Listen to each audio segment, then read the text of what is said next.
বেসরকারি চাকরিজীবীদের বেতন নিয়ে বড় সুখবর। সরকারি ও বেসরকারি উভয় প্রতিষ্ঠানের পেশাজীবীদের জন্য একীভূত বেতন কাঠামো প্রণয়নের প্রস্তাব দিয়েছে বাংলাদেশ ভূতাত্ত্বিক সমিতি। মঙ্গলবার 28 অক্টোবর সচিবালয়ে পে কমিশনের সঙ্গে বৈঠকে এ প্রস্তাবনা দেন সংগঠনটির নেতারা।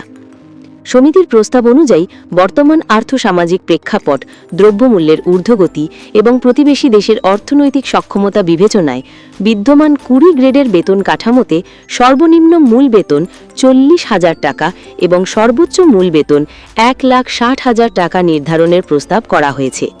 পাশাপাশি 80% বাড়ি ভাতা দেওয়ার দাবিও জানানো হয়। শুধু সরকারি কর্মচারীদের জন্যই নয়, বরং বেসরকারি প্রতিষ্ঠানে কর্মরত ভূতত্ত্ববিদ সহ অন্যান্য পেশাজীবীদের ক্ষেত্রেও সমতুল্য বেতন কাঠামো নিশ্চিত করতে নির্দেশনা প্রদানের আহ্বান জানিয়েছে সংগঠনটি।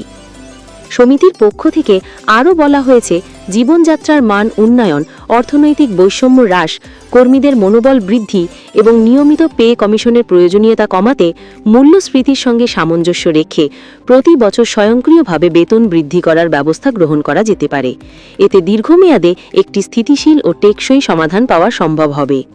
সমিতি সাধারণ সম্পাদক অধ্যাপক ডক্টর আনোয়ার জাহিদ গণমাধ্যমকে বলেন, আমরা পাশের দেশগুলোর বেতন কাঠামো এবং বর্তমান বাজার দর বিবেচনায় সর্বনিম্ন মূল বেতন 40,000 টাকার প্রস্তাব দিয়েছি। একই সঙ্গে বেসরকারি খাতের চাকরিজীবীদের জন্য সমান বেতন কাঠামোর সুপারিশ চেয়েছি। আশা করি কমিশন বিষয়গুলো গুরুত্বের সঙ্গে বিবেচনা করবে।